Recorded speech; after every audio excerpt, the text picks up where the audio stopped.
ونستغفره ونعوذ بالله من شرور أنفسنا ومن سيئات أعمالنا من يهد الله فلا مضل له ومن يضلله فلا هادي له ونشهد أن لا إله إلا الله وحده لا شريك له ونشهد أن سيدنا وحبيبنا ومولانا محمدا عبده ورسوله الذي أرسله بالحق بشيرا ونذيرا وداعيا إلى الله بإذنه وسراجا منيرا فقد قال الله تعالى في كلامه المجيد وفرقانه الحميد أعوذ بالله من الشيطان الرجيم بسم الله الرحمن الرحيم إن الله وملائكته يصلون على النبي يا أيها الذين آمنوا صلوا عليه وسلموا تسليما اللهم سيدنا مولانا محمد وعلى آل سيدنا مولانا محمد প্রাণ খুলে মুহাব্বতের সাথে পড়েন আল্লাহুম্মা সাইয়্যিদিনা মাওলানা মুহাম্মদ ওয়া আলা আলি সাইয়্যিদিনা মাওলানা মুহাম্মদ বালাগাল উলা বিকামালিহি কাশাফাত الدجى بجماله حسنت جميع خصاله صلوا عليه مشرق حب محمد مطلع ديوان ما مطلع خورشید شقاش سینه سوزان ما بلغ العلا بكماله كشف الدجى بجماله حسنت جميع خصاله صلوا عليه सूरत यूसुफ बिदारी हिकमत लुक़मान मां कारी कुरान बारी ऐ दिले शादमान मां बलगल उला बिकमालिही कशफत दुजा बिजमालिही हसनत जमीअ खसालिही صلوا عليه اللهم آمين ربنا ظلمنا أنفسنا وإن لم تغفر لنا وترحمنا لنكونن من الخاسرين أي الله تعالى ইসলামী সমাজ কল্যাণ পরিষদ কর্তৃক আয়োজিত চট্টগ্রাম প্যারেড ময়দানে 5 দিন ব্যাপী তাফসীরুল কোরআন মাহফিলের আজকের এই দ্বিতীয় দিবসে পবিত্র এই রজনীতে কয়েকবার দরুদ ও সালাম পড়ে তোমার দরবারে হাত তুলেছি মেহেরবানি করে দরুদ ও সালাম টুকুন সোনার মদিনায় নবী পাকের রওজা মোবারকে পৌঁছে দাও तमाम পৃথিবীর মাটির নিচে যত মুমিন মুমিনাত শুয়ে আছেন তাদের আরো পরে সওয়াব পৌঁছিয়ে দাও রব্বুল আলামিন এই মাহফিলের আয়োজন যারা করেছেন আর শোনার জন্য যারা এসেছেন কিয়ামতের দিন, মুসিবতের সময় এ মাহফিল আমাদের সকলের জন্য নাজাতের ওসিলা বানিয়ে দিও। ইয়া রব करम तू अगर करे वो बात दे जुबान को जो दिल पर असर करे।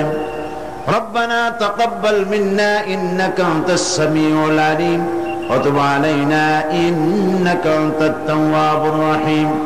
सुब्हान रब्बिका रब्बिल इज्जति अम्मा यसिफून व सलामुन अलल मुरसलीन वल्हम्दुलिल्लाहि रब्बिल आलमीन।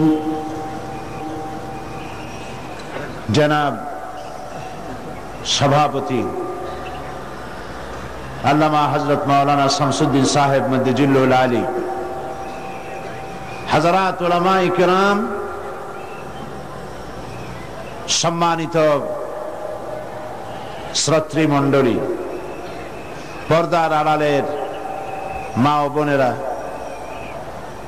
अस्सलामु आलैकुम व रहमतुल्लाहि व बाराकातुहु।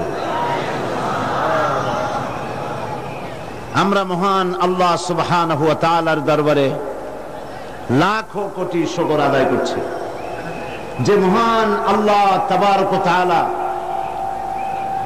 কোরআনে কারীমের আযীম মাহফিলে আমাদেরকে শরীক হওয়ার তৌফিক এনায়েত করেছেন। তার দরবারে শুকরগুজার হচ্ছি। সকলে পড়ছি আলহামদুলিল্লাহ। রব্বানা লাকাল হামদ হামদান কাসীরান তাইয়িবান মুবারাকান ফীহি। আজকের এক পবিত্র রজনীতে আমরা এখানে উপস্থিত হয়েছি, যেটা হচ্ছে নিসফুম মিন শাবান, পবিত্র শাবান মাসের মধ্যরাত্রি। এ রাত্রি সম্পর্কে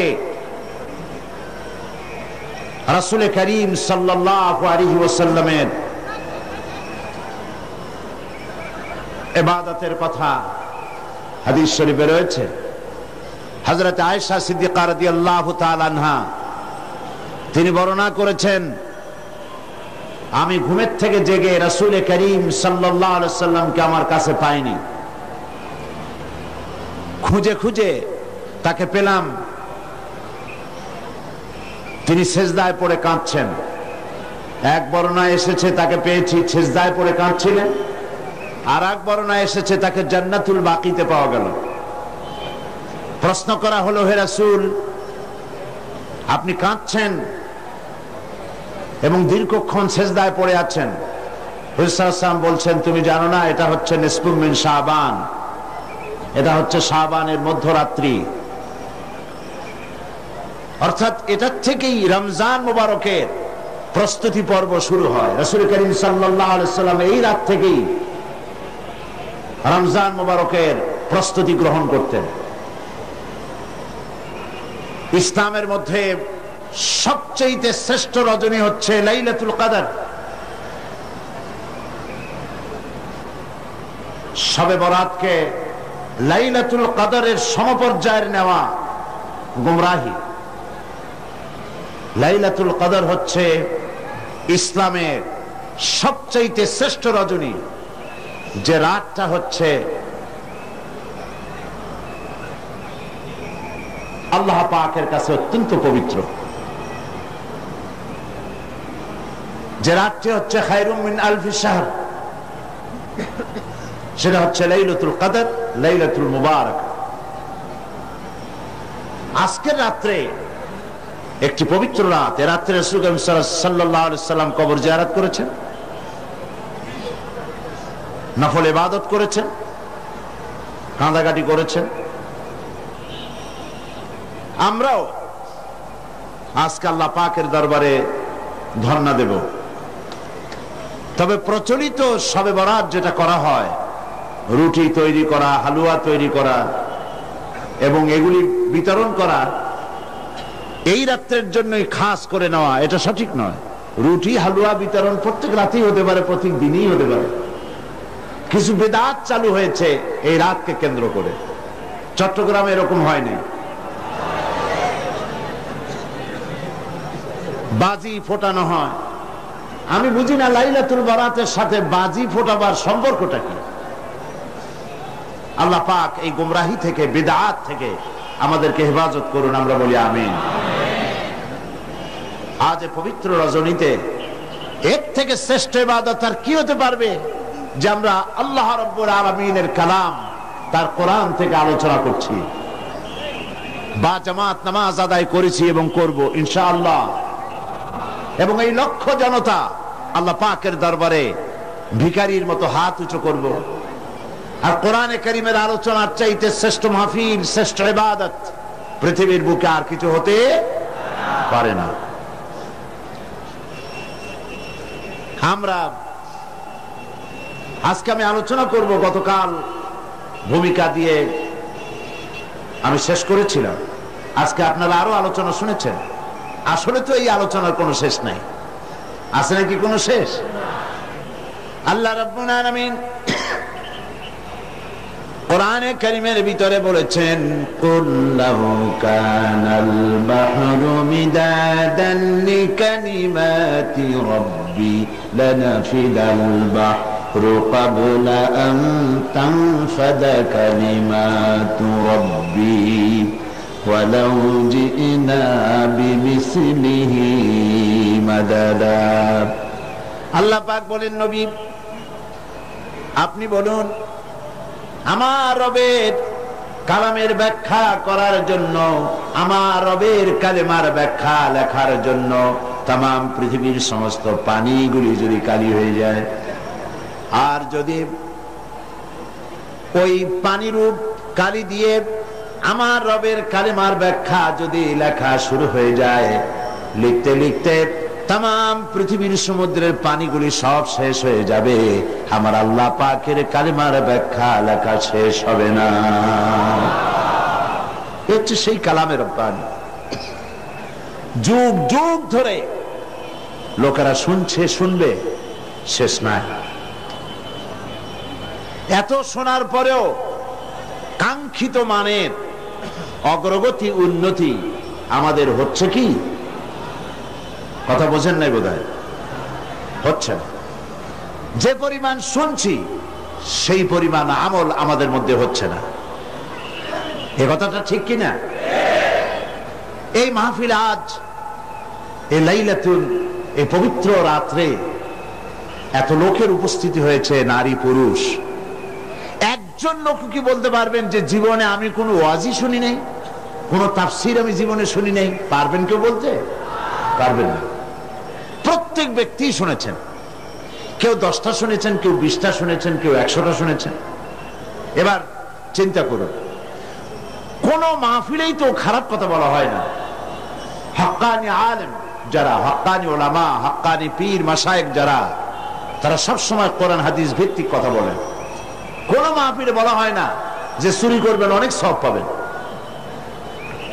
মিথ্যা কথা বলবেন কিয়ামতে জাহান্নাম থেকে মুক্তি পাবেন, এরকম কথা বলে কেউ? ওজনে কম দিবেন, ব্যবসায় ভালো বরকত হবে, কেউ বলে এমন কথা?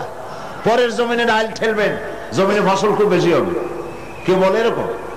বলে না। সব জায়গায় বলা হয় মিথ্যা পরিত্যাগ করুন, গীবত করবেন না, অহংকার করবেন না, ওজনে কম দিবেন না, জিনা করবেন না, মদ পান করবেন না, সুদ ঘুষের কাছে যাবেন না, বিবিকে পর্দায় রাখবেন। এইসব কথাই তো মেইনলি বলা হয়, নাকি বলেন? আচ্ছা, জীবনে যদি কেউ 10টি মাহফিল শুনে থাকেন, আর প্রত্যেকটি মাহফিল থেকে একটি করে ভালো কথা, কোরআন হাদিসের একটি করে কথা যদি আমরা জীবনে ধারণ করতাম, তাহলে 10টি ভালো কথা জীবনে ধারণ করা হতো, ঠিক কিনা? তাহলে আমাদের জীবনটা খারাপ হইতো না আরো সুন্দর হইতো? তাহলে কি বোঝা যাচ্ছে? আমরা যা শুনি পরিপূর্ণভাবে আমল করি না। গলতটা কোথায়? মুসলমানের সংখ্যা তো এখন কম না। এই মুসলমান এক সময় সংখ্যায় খুবই কম ছিল। সেই কম সংখ্যক মুসলমানেরা 8খানা শুকনো রুটি, একটুখানি খেজুর, 1 গ্লাস অথবা আধা গ্লাস, 1 ঢোক পানি খেয়ে রোম, শাম, পারস্যকে প্রধানত করেছিল। এটা ঠিক কিনা? অর্ধেকটা পৃথিবী মুসলমানদের পায়ের তলায় আসছিল, কথা ঠিক কিনা? আর সেই মুসলমানদের সংখ্যা এখন 130 কোটি পার হয়ে গেছে। কিন্তু আজ মুসলমানের সেই মর্যাদা আছে কি? না, সেই মর্যাদা নাই। পৃথিবীতে মুসলমানেরা সবচাইতে নির্যাতিত, অবহেলিত, নিগৃহীত। কারণ কি? আসুন মূলে ফিরে যায়। আসল কারণটা কোথায়? কি কারণে এই দুরবস্থা হয়েছে? আর কোন শিক্ষা গ্রহণ না করার কারণে এই দুরবস্থা হয়েছে? সেগুলি আজকে আলোচনা করার জন্য প্রবৃত্ত হব ইনশাআল্লাহ। ওমা তাওফীকি ইল্লা বিল্লাহ আলাইহি তাওয়াক্কালতু ওয়া ইলাইহি উনীব। কোরআন শরীফ থেকে আলোচনা করার আগে আসুন সবাই আপনারা আমার সাথে পড়েন, আউযু বিল্লাহি মিনাশ শাইতানির রাজীম, বিসমিল্লাহির রাহমানির রাহিম। সকলকে নিয়ে পড়লাম এই কারণে, শয়তান যেন কাউকে ওয়াসওয়াসা না দিতে পারে। শয়তানের ওয়াসওয়াসা থেকে আমাদেরকে কেউ রক্ষা করতে পারবে না। পারবে? শয়তানের ওয়াসওয়াসা থেকে পানাহ দিতে পারবেন কে? আল্লাহ পাক এই দোয়াটা শিখিয়ে দিয়েছেন যে আমার কাছে পানাহ চাও। আয় আল্লাহ পাক, আপনার কাছে শয়তানের ওয়াসওয়াসা থেকে পানাহ চাই, আশ্রয় চাই। বলুন আমিন। শয়তান আজকের এই মাহফিল যদি সফল হয়, তাফসীর মাহফিল প্রতি বছর সফল হচ্ছে, আজকের এবারের তাফসীর মাহফিল যদি সফল হয়, সবচাইতে কষ্ট হবে কার বলতে পারেন? সবচাইতে কষ্ট হবে কার? রাসূল করিম সাল্লাল্লাহু আলাইহি ওয়াসাল্লাম বলেছেন, ইয়াউমে আরাফা, ইয়াউমে আরাফা হজের দিনে শয়তানকে এত বেহাল অবস্থা আমি দেখেছি। এই রকমের বদসুরতে, শয়তানের সুরত তো এমনি খারাপ, শয়তান তো শয়তানের মতোই, এই রকমের বেকায়দার সুরতে এত বেহাল অবস্থা আমি কখনো তারে দেখিনি। সে মাথার চুল টেনে টেনে ছিটতেছে, গুসায় ছটফট করতেছে। কারণ কি? কারণ হচ্ছে উকুফে আরাফা করছে যত লোক, এ সমস্ত হাজিদেরকে আল্লাহ পাক মাফ করে দিচ্ছেন। এত মানুষ আল্লাহ মাফ করতেছে, ওর কলজা ফাটিয়া শেষ হয়ে যাচ্ছে। সুতরাং শয়তান যেন কাউকে ওয়াসওয়াসা দিতে না পারে, সেজন্য আমরা আল্লাহর কাছে পানাহ চেয়ে নিলাম। পরম করুণাময় আল্লাহ রাব্বুল আলামিনের নামে শুরু করছি। ইয়া আইয়ুহাল্লাযীনা আমানু হাল আদুল্লুকুম আলা তিজারাতিন তুনজিকুম মিন আযাবিন আলীম تؤمنون بالله ورسوله وتجاهدون في سبيل الله بأموالكم وأنفسكم ذلكم خير لكم إن كنتم تعلمون يغفر لكم ذنوبكم ويدخلكم جنات تجري من تحتها الأنهار ومساكن طيبة في جنات عدن ذلك الفوز العظيم وأخرى تحبونها نصر من الله وفتح قريب وبشر المؤمنين صدق الله العظيم সূরা আস-সাফ দ্বিতীয় রুকু। আল্লাহ রাব্বুল আলামিন ঘোষণা করছেন, হে বিশ্বাসীরা, তোমরা যারা ঈমান এনেছো শোনো, আমি কি তোমাদের কেমন একটি ব্যবসার কথা বলবো না, যে ব্যবসায় তোমাদেরকে জাহান্নামের পীড়াদায়ক শাস্তি থেকে রক্ষা করবে? এরকম একটি ব্যবসার কথা কি আমি তোমাদেরকে বলবো না? এর অর্থ হলো অবশ্যই বলবো। আমরা বলি আলহামদুলিল্লাহ। সে ব্যবসাটা কি? তুমিনুনা বিল্লাহ, আল্লাহর প্রতি ঈমান, রাসূলের প্রতি ঈমান, এবং আল্লাহর রাস্তায় মাল এবং জান দিয়ে জিহাদ করা। যালিকুম খায়রুল লাকুম, এর মধ্যে তোমাদের কল্যাণ নিহিত। ইন কুনতুম তা'লামুন, যদি তোমরা বুঝে থাকো, এর মধ্যে কল্যাণ নিহিত। এই আয়াতে কারিমার উপরে আমরা আলোচনা করব ইনশাআল্লাহ। আমি আশা করি যে এই আলোচনার মাধ্যমে আমাদের ঈমানের ইজাফা হবে, আমাদের ঈমানের ত্রুটিগুলি ধরার সুযোগ হবে এবং ঈমান বর্ধিত হওয়ার সুযোগ আসবে। আল্লাহর কাছে আমরা তৌফিক কামনা করি, আল্লাহ যেন সে তৌফিক আমাদের দান করেন, বলি আমিন। আল্লাহ পাক বলছেন, হে বিশ্বাসীরা, তোমরা যারা ঈমান এনেছো শোনো, এমন একটা ব্যবসার কথা কি বলবো না যে ব্যবসা তোমাদেরকে জাহান্নামের পীড়াদায়ক শাস্তি থেকে রক্ষা করবে। ব্যবসার কথা আল্লাহ পাক কেন বললেন? এই জন্য বলেছেন যে ব্যবসাটা এটা খুব হালকা পাতলা জিনিস না, সহজ জিনিস না। ব্যবসার জন্য মানুষের ঝুঁকি থাকে। ব্যবসা করতে গেলে তার মধ্যে কতগুলি জিনিস লাগে। 1 নম্বরে লাগে পুঁজি, 2 নম্বরে লাগে শ্রম, 3 নম্বরে লাগে মেধা এবং চিন্তা। অনেক কিছু ব্যবসা করতে লাগে। শুধু পুঁজি খাটাইয়া, মানি ইনভেস্ট করে, ক্যাপিটাল ইনভেস্ট করে যদি আপনি চুপ করে বসে থাকেন, আপনার ব্যবসায় লাভ হবে কি? না, হবে না। লাভ হওয়ার জন্য ব্যবসায় পুঁজি খাটাতে হবে, আর শ্রম দিতে হবে, চিন্তা ভাবনা করতে হবে, খোঁজ খবর রাখতে হবে, তাহলে ব্যবসায় লাভ হওয়ার সম্ভাবনা আছে। এখানে ব্যবসার কথা আরো এক কারণে বলা হয়েছে, মানুষেরা ব্যবসা করতে এবং ব্যবসায় লাভবান হতে আকাঙ্ক্ষা করে, আশা করে। ব্যবসার দিকে মানুষের ঝোঁক খুব বেশি। এখন পৃথিবীতে যত ব্যবসা আছে, প্রত্যেকটি ব্যবসার মধ্যে 2টি দিক থাকে, লস এন্ড প্রফিট, লাভ এবং বলেন লাভ এবং নোকসান। 2টি দিক থাকে, লস এন্ড প্রফিট, 2টি দিক থাকে। আপনি ব্যবসা করলেই যে লাভ হবে এর কোন নিশ্চয়তা নাই, নোকসান হতে পারে। আল্লাহ রাব্বুল আলামিন বলছেন, আমার সঙ্গে যে ব্যবসাটা হবে এটা এমন এক ব্যবসা, তিজারাতান লান তাবুর, আমার সঙ্গে যে ব্যবসা হবে এই ব্যবসায় নোকসানের, লসের কোনো সম্ভাবনা নাই। নোকসান হওয়ার আদৌ কোনো সম্ভাবনা নাই। আল্লাহ পাকের সাথে যে ব্যবসাটা হবে সেই ব্যবসাটা হবে কি? লাভ আর লাভ।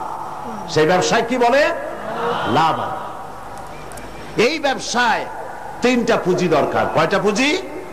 3টি পুঁজি দরকার। আমি এই 3টি পুঁজির কথা আপনাদের সামনে আলোচনা করব ইনশাআল্লাহ।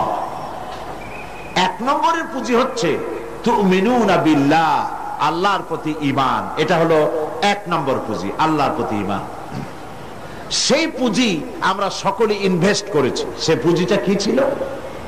সে পুঁজি হচ্ছে ঈমানের ফাউন্ডেশন, ঈমানের মূল ভিত্তি। আমরা সকলে পড়েছি লা ইলাহা ইল্লাল্লাহু মুহাম্মাদুর রাসূলুল্লাহ। জোরে সোরে বলেন লা ইলাহা ইল্লাল্লাহ, লা ইলাহা, লা ইলাহা, লা ইলাহা ইল্লাল্লাহু মুহাম্মাদুর রাসূলুল্লাহ। এই হলো আমাদের ঈমানের ভিত্তি, কালেমা। এই কালেমা আমরাও পড়ি এবং ঈমান এনেছি। এই কালেমা যখন মুসা আলাইহিস সালাম পড়েছেন, লা ইলাহা ইল্লাল্লাহ, এই কালেমা যখন তিনি উচ্চারণ করেছেন, ফেরাউনের রাজতখ্ত আস্ত ছিল? কথা বুঝতে পারছেন? এই কালেমার ধাক্কায় ফেরাউনের রাজতখ্ত কি আস্ত ছিল? চুরমার হয়ে গেছে, দরিয়ার নীলে ডুবে মরতে হয়েছে। এই কালেমা যখন উচ্চারণ করেছেন হযরত ইব্রাহিম আলাইহিস সালাম, নমরুদের তত্ত্বটাও শেষ হয়ে গিয়েছে। এই কালেমা যখন উচ্চারণ করেছেন মুহাম্মদুর রাসূলুল্লাহ সাল্লাল্লাহু আলাইহি ওয়াসাল্লাম, তখন আবু জাহাল, আবু লাহাব, উতবা, শাইবা, মুগীরা বংশশুদ্ধ, এদের সমস্ত রাজ ব্যবস্থা, সমস্ত সবকিছু ছিন্ন ভিন্ন হয়ে গিয়েছে। এই কালেমা আমরা উচ্চারণ করি, আমরাও পড়ি, কিন্তু ওই আসর হয় না যেই আসর হতো আম্বিয়া আলাইহিমুস সালাম কালেমার দাওয়াত দিলে, সাহাবায়ে কেরাম দাওয়াত দিলে যে আসর হতো, সেই আসর আমাদের দাওয়াতে হয় না। কথা ঠিক কিনা? বিষয়টা দেখুন, ওনারা দাওয়াত দিয়েছেন মুসা আলাইহিস সালামকে ফেরাউনের মোকাবেলা করতে হয়েছে কালেমার দাওয়াত দিয়ে। ইব্রাহিম আলাইহিস সালাম কালেমার দাওয়াত দিয়ে নমরুদের মোকাবেলা করতে হয়েছে। সমস্ত নবীদেরকে মোকাবেলা করতে হয়েছে, রাসূল করিম সাল্লাল্লাহু আলাইহি ওয়াসাল্লামকে মোকাবেলা করতে হয়েছে। আর এই কালেমার দাওয়াত বর্তমান বিশ্বে দেওয়া হচ্ছে। সেই দাওয়াতে লোকেরা ফুল পাচ্ছে, মালা পাচ্ছে। ওনারা দাওয়াত দিতে গিয়ে জেল হয়েছে, জরিমানা হয়েছে, অত্যাচারিত হয়েছে, হিজরত করতে হয়েছে। আর বর্তমান যুগের দাওয়াত দিতে গেলে সেই অবস্থা হচ্ছে না, বরং অন্যরকম হচ্ছে। সুতরাং বোঝা যাচ্ছে যে দাওয়াতটি আল্লাহর পয়গম্বরেরা যেভাবে পেশ করেছেন ওইভাবে পেশ করা হচ্ছে না। ঈমানকেও আমরা সঠিকভাবে অনুধাবন করতে পারি না। এই ঈমান কি শিক্ষা দেয়? আল্লাহর উপরে ঈমান আনলে সেই ঈমানদারকে কি শিক্ষা দেয় ঈমান, এই কথাটা আমি আপনাদের সাথে বলতে চাই। ঈমান বিল্লাহ, আল্লাহর প্রতি মানুষ যখন ঈমান আনে তার প্রথম শিক্ষাটাই হচ্ছে ঈমানদারকে, ঈমান বিল্লাহ তাকে আত্মমর্যাদায় সমুন্নত করে, তাকে আত্মমর্যাদা শিক্ষা দেয়। সেটা কি? সেটা হচ্ছে ঈমান আনার আগে সে পাথর দিয়ে মূর্তি তৈরি করে তার সামনে মাথা নত করত, গাছের সামনে মাথা নত করত, সাপের সামনে মাথা নত করত, শক্তির সামনে মাথা নত করত, হাত দিয়া মূর্তি বানাইয়া তার সামনে নিজের ভালো মন্দ কামনা করত। এটা সে করত। কিন্তু যখন ঈমান আনলো তখন কোরআন তাকে বলছে, ঈমানদার ব্যক্তিকে কোরআন শিখালো, ইন্নাল্লাযীনা তাদউনা মিন দুনিল্লাহি ইবাদুন আমসালুকুম। কোরআন মুমিন বান্দাকে শিখালো আল্লাহ রাব্বুল আলামিনকে বাদ দিয়ে তোমরা যাদের আশ্রয় গ্রহণ করো, যাদেরকে ডাকো, যাদের সাহায্য চাও, ওরা তোমার মতো আমার বান্দা, আমার গোলাম। সুতরাং তোমার মধ্যে মর্যাদার আত্মমর্যাদা বোধ, পার্সোনালিটি, শাখসিয়ত সৃষ্টি করে ঈমান। কে সৃষ্টি করে? ঈমান। এই পাথরের মূর্তি তোমাকে কিছু দিতে পারবে না, এই মাটির মূর্তি তোমাকে কিছু দিতে পারবে না, এই বিরাট বিরাট গাছগুলি, সাপগুলি কিচ্ছু দিতে পারবে না। যাদের কাছে তোমরা সাহায্য চাও, কোরআনে কারীম বলছে লা ইস্তাতিউনা লাহুম নাসরান ওয়ালা আনফুসাহুম ইয়ানসুরুন। যাদের কাছে তোমরা সাহায্য প্রার্থনা করো, ওরা তোমাদেরকে সাহায্য করা তো দূরের কথা, ওরা নিজের সাহায্য নিজেরা করতে পারে না, নিজের কেউ রক্ষা করতে পারে না। হাত দিয়ে যে মূর্তি তৈরি করা হয়, পাথর দিয়ে যে মূর্তি তৈরি করা হয়, মাটি দিয়ে মূর্তি তৈরি করা হয়, তাদের সামনে কত খাবার রাখা হয়, ওরা কি পারে? ওই খাবারগুলি যদি কুকুরে খাইয়ে যায়, এতগুলো হাত, একটা হাত দিয়েও কি একটা কুত্তারে খেদাই দিতে পারে? এমনকি ওর নাকের ডগায় মাছি বসে যদি মুখের মধ্যে কিছু ত্যাগ করে, এতগুলো হাত আছে, আঙ্গুল আছে, একটা আঙ্গুল দিয়ে মাছিটারে উড়াইতে পারে? এগুলো তো পারি না, নিজের সাহায্য করতে পারে না। মানুষের সাহায্য করা তো দূরের কথা, ওরা কি মানুষ বানানো তো দূরের কথা। আল্লাহ পাক বলেছেন ওরা কি একটা মাছি বানাইতে পারে? আল্লাহ পাক বলেছেন কোরআন শরীফে একটা মাছিও কি বানাতে পারে? সুতরাং এগুলির সামনে মাথা নত করত মানুষ।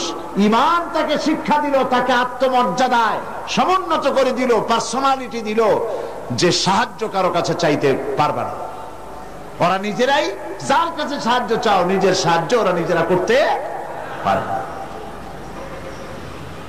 রাসূল করিম সাল্লাল্লাহু আলাইহি সাল্লামের কাছে এক মুশরিক এসেছিল একটা ভাঙ্গা মূর্তি নিয়ে। হুজুর জিজ্ঞেস করেছিলেন যে তোমার এই মূর্তিটা ভাঙা কেন? সে বলেছিল যে এই মূর্তিটি, এটি তো আমার দেবতা, আমি এর পূজা করি এবং আমি যেন কোনো বিপদে না পড়ি সেই জন্য এর সাথে রাখি। প্রতিমধ্যে পেশাবের প্রয়োজন হলো, তো তাকে এক পাশে দাঁড় করায় রেখা আমি আমার কাজ সেরে এসে দেখি এর শরীর, সমস্ত শরীরটা ভিজা। তো ভাবলাম কোনো বরকতের পানি হবে। তো সে বলল যে এটা আমি চাটে খাওয়া আরম্ভ করলাম। তো চাটে খেতে গিয়ে দেখি যে কেমন দুর্গন্ধ লাগে। তো চিন্তা হলো বরকতের পানি দুর্গন্ধ হবে কেন, এরকম এসিডের মতো ঝাঁঝ ঝাঁঝ হবে কেন? দূরে তাকায় দেখলাম একটা কুকুর দাঁড়িয়ে আছে আর তার নিচের থেকে পানির ফোঁটা টপকাচ্ছে। তখন বুঝলাম কি বরকতের পানি এটা। বললো মেজাজটা খুব খারাপ হয়ে গেল। এরপরে বললাম তুই নিজেরই সাহায্য করতে পারো না, কুত্তার পেশাব দিয়ে বাঁচাইতে পারো না, আমার বাঁচাবি কেমনে? রাগ করে দিলাম এক আছাড়, বাইরে গেল ঠ্যাং, কোমর টোমর ভাঙ্গা সার। হাদিস শরীফ এসেছে হুজুর সাল্লাল্লাহু আলাইহি ওয়াসাল্লাম তখন হেসেছিলেন। সে হাসিতে হুজুর সাল্লাল্লাহু আলাইহি ওয়াসাল্লামের দন্ত মোবারক বিকশিত হয়েছিল, দেখা দিয়েছিল। হুজুর বললেন আমার কাছে কেন এসেছো? মুশরিক ব্যক্তি বলছেন আমি আমার জীবনের ভুল বুঝতে পেরেছি, আমার ভুল বুঝতে পেরেছি, আমি আর অন্ধকারে থাকতে চাই না, আমি ইসলাম কবুল করতে এসেছি। আল্লাহর নবী তারে শেখালেন পড়ো লা ইলাহা ইল্লাল্লাহু মুহাম্মাদুর রাসূলুল্লাহ।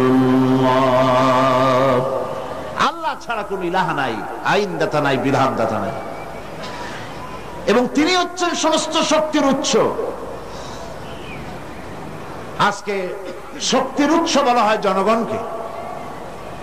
নেতা নেত্রীরা পার্লামেন্টেও বলেন, পার্লামেন্টের বাইরেও বলেন, জনসভায় বলেন, তারা বলেন শক্তির উৎস জনগণ, দেশের মালিক জনগণ। আল্লাহ পাক বলছেন লিল্লাহি মা ফিস সামাওয়াতি ওয়া মা ফিল আরদ, আসমান এবং জমিনের একচ্ছত্র মালিকানা কার? আল্লাহর নাম নিলে কি লজ্জা করে? গুনাহ হবে? তো জোরে বলতে পারেন না কেন? আসমান এবং জমিনের একচ্ছত্র মালিকানা কার? সার্বভৌমত্বের মালিক আল্লাহ। আর ওরা বলছে সার্বভৌমত্বের মালিক হলো জনগণ। সম্পূর্ণভাবে মুশরিকানা কথা, শিরক, এই ধারণা পোষণ করা। দেশের মালিক জনগণ নয়, এটা মিথ্যে কথা, বাজে কথা। এবং জনগণ কখনো ক্ষমতার উৎস হতে পারে না। আল্লাহ পাকের কোরআন শরীফের সাথে সম্পূর্ণ বিপরীতমুখী কথা। আল্লাহ পাক কি বলছেন? আল্লাহ রাব্বুল আলামিন বলছেন আন্নাল কুওয়াতা লিল্লাহি জামিআ, সমস্ত ক্ষমতা একচ্ছত্র মালিক, ক্ষমতার উৎস কে? আল্লাহ সুবহানাহু ওয়া তাআলা, তিনি হচ্ছেন ক্ষমতার মালিক। আল্লাহ পাক আরো বলেন ওয়ামা লাকুম মিন দুনিল্লাহি মিন ওয়ালিয়্যিন ওয়ালা নাসীর, তোমাদের জন্য আল্লাহ ছাড়া কোনো সাহায্যকারী নাই এবং তিনি একমাত্র, তিনি ছাড়া তোমাদের কোনো পৃষ্ঠপোষক নাই, সাহায্যকারীও কেউ নাই, পৃষ্ঠপোষকও কেউ না। কত রাষ্ট্র শাসক গোমরা বেদাতপন্থী ফকিরদের কাছে গিয়ে মুরিদ হইল, ক্ষমতা যখন চলে গেল সে বেদাতপন্থী ফকির তারে বাঁচাইতে পারল না। আমি নাম নিলাম না। আমাদের দেশেও এবং আমাদের দেশের বাইরেও, পার্শ্ববর্তী দেশেও মুসলমান রাষ্ট্র শাসক বেদাতি ফকির, বেসরা ফকির, এদের কাছে গিয়েছে, মুরিদ হয়েছে এবং মনে করেছে উনি আমার বাঁচাইবে, ক্ষমতা টিকায় রাখবে। ক্ষমতা যখন চলে গেল ফকিররা তার দিকে তাকায় থাকলো, নিজে ফকির, ওরে দিবে কি? ও নিজেই তো ফকির। ওয়াল্লাহু গানি ওয়াল্লাহুল গানিয়্যু ওয়া আনতুমুল ফুকারা। কেবলমাত্র বেনিয়াজকে, যিনি কারো মুখাপেক্ষী নন, আর সব ফকির। সুতরাং তোমাদের কোনো পৃষ্ঠপোষক নাই, আল্লাহ ছাড়া কোনো বন্ধু নাই, ওলি নাই, মনিব নাই, কেউ নাই সাহায্যকারী। কে ছাড়া?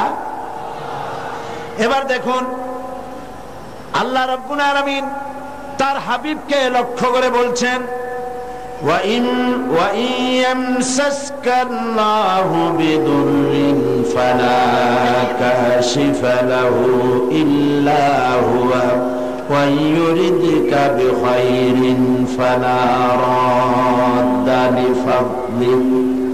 আল্লাহ পাক বলছেন, আল্লাহ যদি তোমার কোনো অকল্যাণ করতে চান, তোমাকে যদি কোনো বিপদে ফেলতে চান, তাহলে সেই বিপদ থেকে তোমাকে কেউ রক্ষা করতে পারবে না।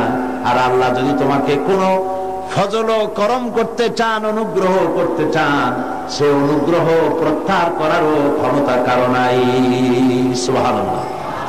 এ কথা কাকে বলা হচ্ছে? আল্লাহ পাক বলছেন তার রাসূলকে। আল্লাহ যদি আপনার কোনো অকল্যাণ করেন, আল্লাহ যদি আপনার কোনো বিপদ দেন, সেই বিপদ থেকে আপনাকে কেউ রক্ষা করতে পারবে না। সুবহানাল্লাহ বলবেন না? আর আল্লাহ পাক যদি আপনাকে কোনো কল্যাণ দিতে চান, সেই কল্যাণ থেকে আপনাকে কেউ ফিরাইতে পারবে না। এই বিশ্বাস মনের মধ্যে রাখুন। এটাই হচ্ছে ঈমান। ঈমান বিল্লাহ, আল্লাহর প্রতি ঈমান। এই শিক্ষা আমাদেরকে দেয়। আমাদের কপাল পুড়ছে কেন? কপাল পুড়েছে তো এই কারণে, আল্লাহকে ছেড়ে দিয়ে মানুষ মাজারে গিয়ে সেজদা দিয়েছে, কবরে গিয়ে সেজদা দিয়েছে, বেশারা ফকিরদের কাছে গিয়েছে। তাসাউফ একটি মহান বিষয়, একটি পবিত্র বিষয়। এই বিষয়টাকে ব্যবসায় পরিণত করা হয়েছে এবং তাওহীদের কনসেপশন ক্লিয়ার না থাকার কারণে শিরক এবং বিদআত চরমভাবে বেড়েছে। মানুষ এগুলির কাছে গিয়ে সাহায্য কামনা করেছে, যার ফলে আল্লাহ পাক নারাজ হয়েছে। মুমিন ব্যক্তি ঈমান বিল্লাহ, মুমিন ব্যক্তিকে এই ট্রেনিং দেয়, সে আত্মমর্যাদা সম্পন্ন হবে। সে কখনোই কারো কাছে হাত পাতবে না, তার মর্যাদা এত বাড়বে। সে রিস্কের ব্যাপারে, মানুষ তো রুজিটারই একটু বেশি, রুজি না হইলে বাঁচবে কি করে, রিস্কের জন্যই সে সংগ্রাম করে। হক কথা বলতে গলা আটকে আসে। এই কথাটা যদি বলি তাহলে আর যদি দাওয়াত না হয়, এই কথাটা যদি বলি তাহলে যদি চাকরি না থাকে, এই কথাটা যদি বলে ফেলি তাহলে যদি জেলে যাই। এইসব হীনমন্যতায় পেয়ে বসে যারা ঈমান বোঝে নাই। আর ঈমান যাদের উপলব্ধি হয়েছে, ঈমানের বুঝ যাদের এসেছে, ঈমান তাদেরকে শিক্ষা দিয়েছে রিস্কের জন্য হক কথা বলা থেকে বিরত থেকো না, কারণ রিস্কের মালিক কে? আল্লাহ রাব্বুল আলামিন বলেছেন, ইন্নাল্লাহা হুয়ার রাজ্জাকু যুল কুওয়াতিল মাতিন। নিশ্চয়ই যেন আল্লাহই হচ্ছেন মহান রিজিক দাতা, নিরঙ্কুশ শক্তির অধিকারী। রিস্কের মালিক হচ্ছেন তিনি। খেতে দেওয়ার মালিক কে বলেন? সবাই বলেন মালিক কে? কাজী হক কথা বলতে আপত্তি কোথায়? এই মসজিদে চাকরি না থাকে আরেক মসজিদে হবে, এই মাদ্রাসায় চাকরি না থাকে আরেক মাদ্রাসায় হবে। এই চাকরি ছাড়া আল্লাহ আপনারা খাওয়াইতে পারবে না, এটা বিশ্বাস করেন নাকি? তাহলে হক কথা বলতে আপত্তি কোথায়? হক কথা বলার লোকের সংখ্যা কমে গিয়েছে, কথা ঠিক কিনা? হক কথা বলা হচ্ছে না বলেই তো সাহস পাচ্ছে ইসলাম বিরোধীরা, সাহস পাচ্ছে নাস্তিক আর মুরতাদেরা। আল্লাহ রাব্বুল আলামিন কোরআনে কারীমের মধ্যে বলেছেন, ওয়ামা মিন দাব্বাতিন ফিল আরদি ইল্লা আলাল্লাহি রিজকুহা। এই পৃথিবীর বুকে এমন কোন বিচরণশীল জীব নাই যেই জীবের রিস্কের দায়িত্ব আমি আল্লাহ বা নিজ হাতে উঠায় নেই নাই। বিশ্বাস হয় না? এত বড় কথা, সমস্ত প্রাণীর রিস্কের দায়িত্ব কার হাতে? কার হাতে? আমার দেশে সরকার আছে, পৃথিবীর প্রত্যেকটা দেশে সরকার আছে, আছে না? সরকারবিহীন দেশ আছে কিনা আমি জানি না, সব দেশেই সরকার আছে। আর প্রত্যেকটা সরকারের ফরেন মিনিস্টার আছে, হোম মিনিস্টার আছে, তারপরে ফুড মিনিস্টার আছে, এগ্রিকালচার মিনিস্টার আছে, আছে না? মন্ত্রণালয় আছে না? এর মধ্যে একটা মন্ত্রণালয় হলো খাদ্য মন্ত্রণালয়, ঠিক কিনা? এই খাদ্য মন্ত্রণালয় একজন মন্ত্রীও আছে, আছে না? খাদ্য মন্ত্রণালয়ের একজন মন্ত্রী আছে, একটা সরকার আছে। তারপরেও মানুষ না খাইয়ে মরে, মরে কিনা? না খাইয়ে মরে কিনা? গতকাল আলোচনায় বলেছি, এই পৃথিবীর অন্তত অর্ধেক মানুষ অনাহারে, অর্ধহারে কাটায়।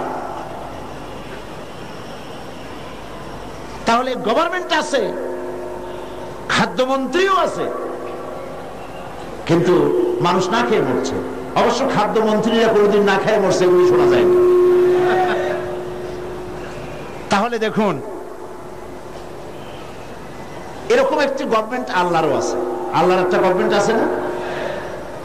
সেই আল্লাহর যে গভর্নমেন্ট, সেই সরকার, আল্লাহর যে সরকার, সেই সরকারের এরকম কোন মন্ত্রণালয়, কোন বিভাগকে ভাগ করে আলাদা আলাদা মন্ত্রণালয় তৈরি করা হয় নাই। সবটার মালিক কে? এখন আপনারা একটা কথার জবাব দেন, এই পৃথিবীতে মানুষ বেশি না ছাগল, গরু, পাখি, পোকা, মাকড়, স্থল প্রাণী, জলচর প্রাণী, স্থলচর প্রাণী, উভচর প্রাণী, এই প্রাণীগুলি বেশি না মানুষ বেশি? কারা বেশি? কারা বেশি? প্রাণী জগৎ বেশি।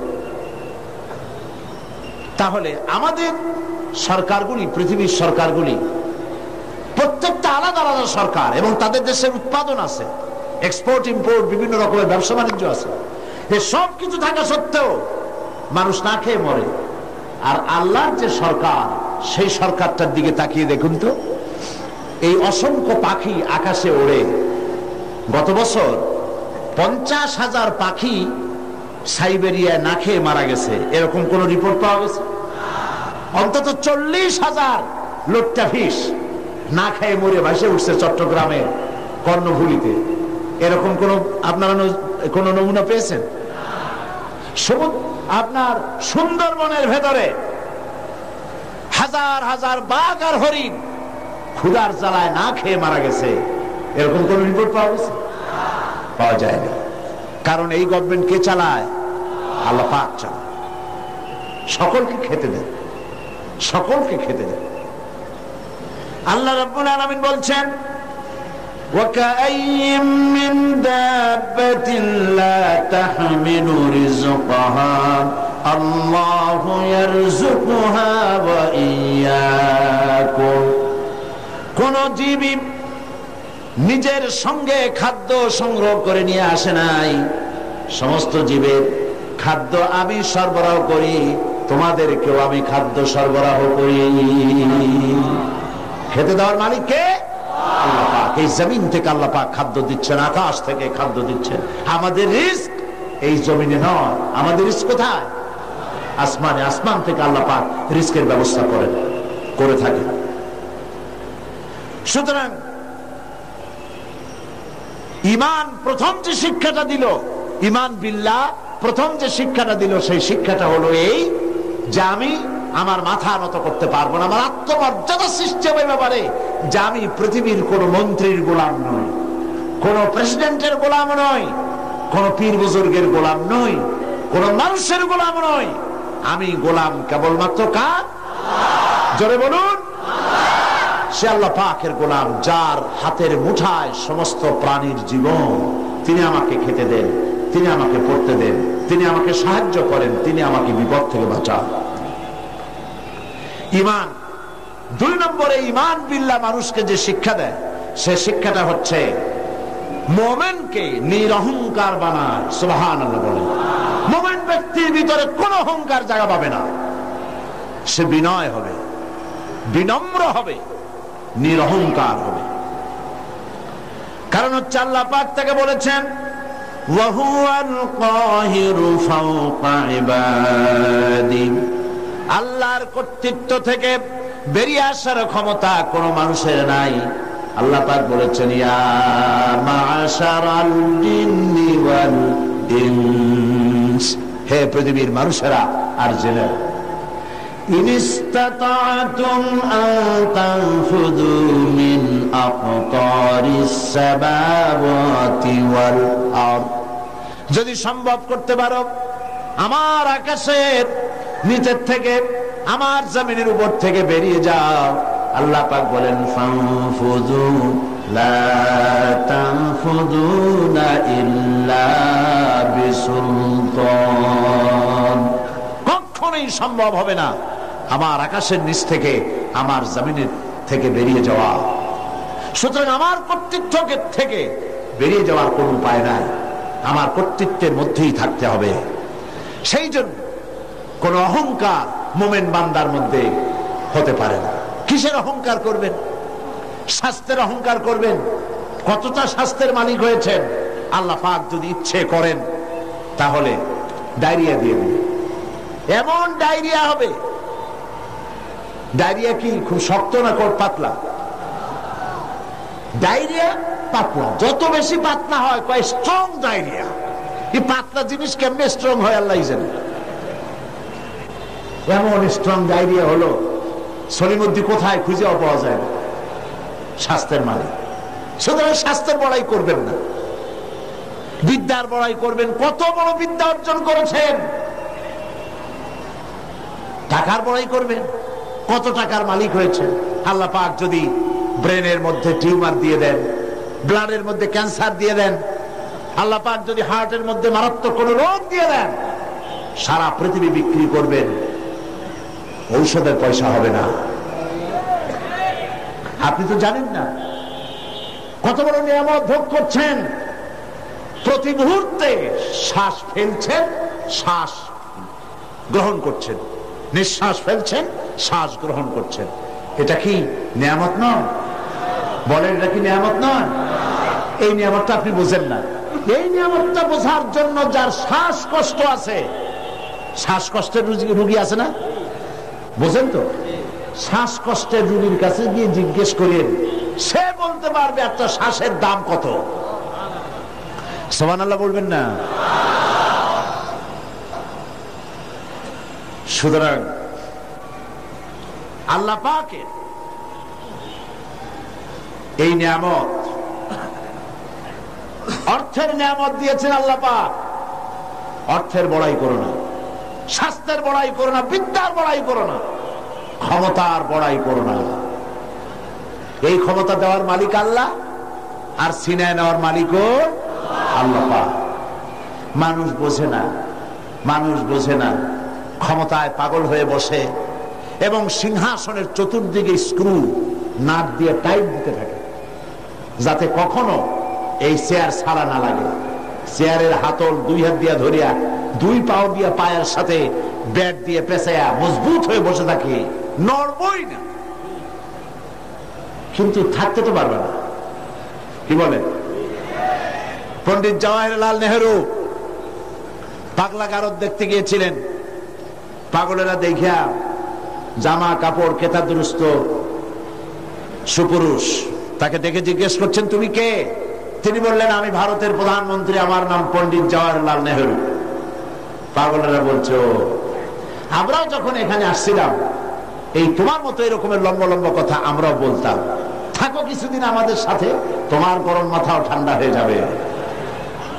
কাজী ক্ষমতায় যারা থাকে, ক্ষমতায় গিয়ে আল্লাহর ক্ষমতাকে ভুলে যায়, জনগণকে ধোঁকা দেয়। কিন্তু সময় যখন হয়, আল্লাহ যখন ছিনায় নেন ক্ষমতা, তখন রক্ষা করতে কেউ।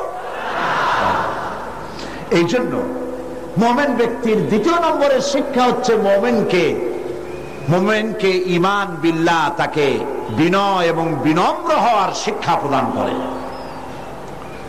ঈমান তাকে শিখায়, ওয়ামা বিকুম বিনিমাতিন ফামিনাল্লাহ।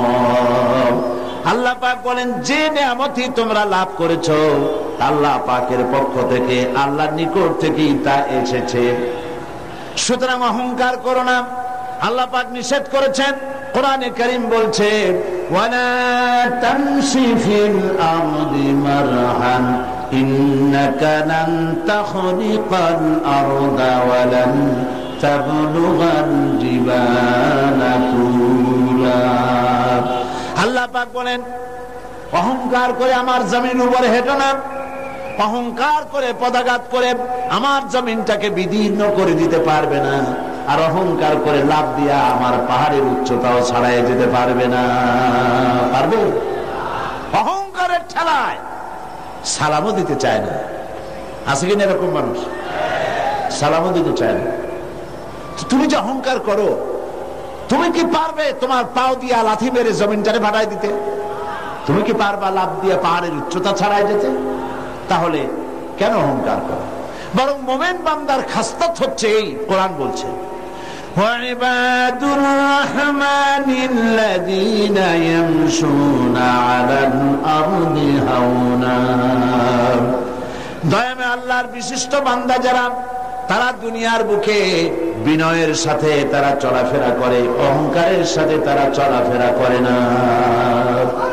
এটা হলো ঈমানের শিক্ষা। এই শিক্ষা কি আমরা গ্রহণ করব? আল্লাহ যেন কবুল করেন, বলেন আমিন। আমরা কেউ যেন অহংকার না করি, কখনো না, কখনো যেন অহংকার আমাদের মধ্যে জায়গা না পায়। কিবর, অহংকার, আত্মম্ভরিতা কবিরা গুনাহ, এর থেকে আল্লাহ পাক আমাদেরকে রক্ষা করুন, বলি আমিন। হাদিসে কুদসিতে এসেছে, আল্লাহ পাক বলেছেন অহংকার, কিবর, এটা হচ্ছে আমার চাদর। যে ব্যক্তি কিবর করে, অহংকার করে, সেজন্য আমার চাদর নিয়ে টানাটানি করে। নাউজুবিল্লাহ! কত বড় গোস্তাখ, বেয়াদব! আল্লাহর চাদর নিয়ে টানাটানি করে, নাউজুবিল্লাহ।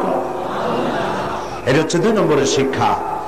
ঈমান এই শিক্ষা প্রদান করে একজন মুমিনকে। আল্লাহর প্রতি যে ঈমান আনে, তার প্রথম শিক্ষা, সে আত্মমর্যাদা সম্পন্ন ব্যক্তিত্ব হবে, আল্লাহ ছাড়া কারো সামনে হাত পাতবে না। সুবহানাল্লাহ। 2 নম্বরে সে বিনয় হবে, বিনম্র হবে, নিরহংকার হবে। আর 3 নম্বরে আল্লাহর প্রতি ঈমান ঈমানদারকে নির্ভীক বানায়। সুবহানাল্লাহ। যে ব্যক্তি ঈমানদার হবে সে নির্ভীক হবে, সে কাউকে ভয় পাবে না। মানুষ তো মৃত্যুকেই সবচাইতে ভয় পায়। কোনটাকে ভয় পায় বেশি? কিন্তু মৃত্যুকে যতই ভয় পাই, আমরা কি এই মৃত্যুর হাত থেকে বাঁচতে পারবো? আল্লাহ রাব্বুল আলামিন বলেন কুল ইন্নাল মাউতাল্লাযী তাফিরুনা মিনহু ফাইন্নাহু মুলাকীকুম। মরণ থেকে পালাও তুমি, মরণ তোমায় লইবে ঘিরি, যদিও সুদূর আকাশ পানে লুকাও সেথায় লাগিয়েছে। হে মহারোগের ঔষধ নাই, হে মহারোগের চিকিৎসক নাই, নাই সে ঔষধ জগতে, খুঁজিয়া কাতর হইলে কি হবে, পারিবে না তারে ফিরাতে। আকাশে গিয়ে যদি সিঁড়ি লাগে, আকাশে গিয়েও যদি কেউ লুকায়, মৃত্যুর থেকে বাঁচার কোন পথ নাই। মৃত্যু এক অবধারিত মহাসত্য, এ মৃত্যু হবেই। সুতরাং এই ক্ষণস্থায়ী জীবনকে কেন সেই অনন্ত জীবনের জন্য উৎসর্গ করে দিবেন? অর্থাৎ মওতকে ভয় পেয়ে, মৃত্যুর ভয় করে মানুষ হক কথা থেকে বিরত থাকবে না, হকের দাওয়াত দিতেই থাকবে। যেহেতু মৃত্যু তার নির্ধারিত সময় আসবেই। এই মৃত্যুর হাত থেকে যখন, এটি সবচাইতে বড় কথা বলি, রাসূল করিম সাল্লাল্লাহু আলাইহি ওয়াসাল্লামের চাইতে শ্রেষ্ঠ মানুষ আকাশের নিচে জমিনের উপরে হয়েছে কখনো? হবে কখনো? তার চাইতে শ্রেষ্ঠ আল্লাহর মাহবুব আর কি কেউ আছে? তারই যখন মৃত্যু হয়েছে, তিনি যখন ইন্তেকাল করেছেন, তাহলে কেউ কি বাঁচতে পারবে? এই মৃত্যুর হাত থেকে বাঁচার কোনো পথ নেই। সেই জন্য মুমিন বান্দাকে তার জীবন তৈরি করতে হবে ঈমানের উপরে। আল্লাহ রাব্বুল আলামিন বলেছেন, ইন্নাল্লাহা আশতারা মিনাল মুমিনিনা আনফুসাহুম ওয়া আমওয়ালাহুম বিআন্না লাহুমুল জান্নাহ। আল্লাহ পাক বলেন, আমি আমার মুমিনের জান এবং মালকে খরিদ করে নিয়েছি, বিনিময়ে আমার মুমিন বান্দাকে আমার জান্নাত দিয়ে দিয়েছি, বেহেশতটা দিয়ে দিয়েছি আমার মুমিন বান্দাকে, তার জান আর মাল আমি কিনে নিয়েছি। এই জন্য মুমিন বান্দার এই চিন্তা থাকা দরকার যে আমার ভালো মন্দ সবকে করবে, বলেন তো সবাই, খায়রিহি ওয়া শাররিহি মিনাল্লাহি তাআলা। ভালো আর মন্দ কে কার তরফ থেকে আসে? আল্লাহর পক্ষ থেকে আসে। আপনারা বিশ্বাস করুন, কোন ব্যক্তি ফু দিয়ে আপনার জীবনকে আপনাকে সৌভাগ্যবান বানায় দেবে, অথবা কেউ ফু দিয়ে আপনার জীবনকে হতভাগ্য বানায় দেবে, এই বিশ্বাস কখনো করবেন না। আপনার ভালো আমার ভালো, আমার মন্দ আপনার মন্দ, আমাদের সকলের ভালো মন্দের একমাত্র মালিক আল্লাহ। ঈমান, কথা ঈমান বিল্লাহ মানুষকে এই শিক্ষা দেয়, ওয়ামা হুম বিদাররিনা বিহি মিন আহাদিন ইল্লা বিইজনিল্লাহ। একথা সুস্পষ্ট যে আল্লাহ রাব্বুল আলামিনের অনুমতি ব্যতি রেখে আপনার ক্ষতি সাধন করার ক্ষমতা পৃথিবীর কারো নাই। যেটা হবার সেটা হবেই। আল্লাহ আপনার জন্য যেটা নির্ধারণ করে রেখেছেন এটা হবেই। আল্লাহ নির্ধারিত কোন জিনিস থেকে বাঁচবার কোন উপায় মানুষের নাই। আর যখন মউত আসবে, وَمَا كَانَ لِنَفْسٍ أَن تَمُوتَ إِلَّا بِإِذْنِ اللَّهِ كِتَابًا مُؤَجَّلًا। কোন প্রাণী আল্লাহর অনুমতি ছাড়া মরতে পারবে না, যেহেতু তার সুস্পষ্ট কিতাবের মধ্যে লেখা রয়েছে নির্ধারিত সময় ছাড়া কোন জায়গায়, কোন মাঠে, কোন জায়গায় মানুষের মৃত্যু হবে কেউ জানে না, নির্ধারিত কিতাবের মধ্যে তা লিপিবদ্ধ রয়েছে। সুতরাং ঈমান মানুষকে এই শিক্ষা প্রদান করে, আল্লাহর প্রতি ঈমান, যে মৃত্যুর ভয় করে হক থেকে ফিরে থাকতে পারবেন না।